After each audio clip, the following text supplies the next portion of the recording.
কানাডার পরিবহন মন্ত্রী ক্রিস্টাল ফ্রিল্যান্ড ব্রিটিশ কলাম্বিয়া ফেরিজের চীনের একটি রাষ্ট্রায়ত্ত জাহাজ কারখানার সঙ্গে নতুন 4টি যাত্রীবাহী ফেরি নির্মাণের চুক্তির সিদ্ধান্তে তীব্র আপত্তি জানিয়েছেন।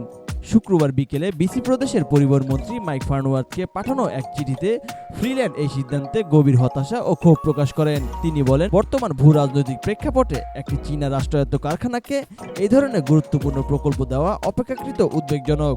চিঠিতে ফ্রিল্যান্ড বলেন, আমি বিস্মিত যে এই প্রকল্পের দরপত্রে কানাডার নৌশিল্পকে অন্তর্ভুক্ত করার বাধ্যবাধকতা ছিল না।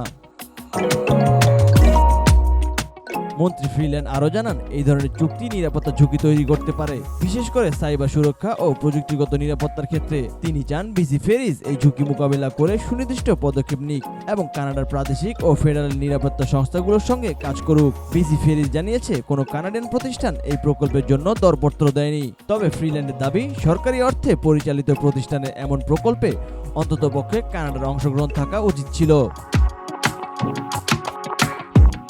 তিনি উল্লেখ করেন, চীনের সরকার কানাডার কৃষিপণ্য ও সামুদ্রিক খাদ্যপণ্যের ওপর অযৌক্তিক শুল্ক আরোপ করেছে।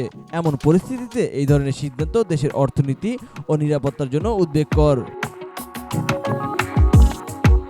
বিসি ফেরিজের নির্বাহী পরিচালক জেফ গ্রুট বলেন, চীনা ওয়েহাই শিপইয়ার্ডের দরপত্র ছিল অন্যদের তুলনায় উল্লেখযোগ্যভাবে সেরা এবং বিশ্বব্যাপী যাত্রীবাহী ফেরি নির্মাণে সক্ষম শিপইয়ার্ডের সংখ্যা খুবই কম। তিনি আরও জানান, স্পর্শকাতর প্রযুক্তি ও আইটি সিস্টেম কানাডা থেকে সংগ্রহ করা হবে এবং সেগুলো বিসি ফেরিজের নিজস্ব টিম দ্বারা ইনস্টল করা হবে। এছাড়া শিপইয়ার্ডে প্রতিষ্ঠানটির একটি পূর্ণকালীন তত্ত্বাবধানকারী দল কাজ করবে। ব্রিটিশ কলাম্বিয়া পরিবহন মন্ত্রণালয় জানিয়েছে, তারা পরিবহন মন্ত্রীর চিঠি পর্যালোচনা করেছে। এদিকে ফ্রিল্যান্ড ফেরি নির্মাণের সহকারী অর্থ ব্যয়ের বিষয়ে সর্বোচ্চ নিশ্চয়তা দাবি করেছেন। বিসি ফেরিজের এই সিদ্ধান্ত নিয়ে কানাডার রাজনীতিতে উত্তাপ ছড়িয়েছে। দেশের স্বার্থ ও নিরাপত্তার দিক বিবেচনায় ভবিষ্যতে এই ধরনের সিদ্ধান্তে আরও স্বচ্ছতা ও স্থানীয় অংশগ্রহণ নিশ্চয়তার দাবি উঠছে।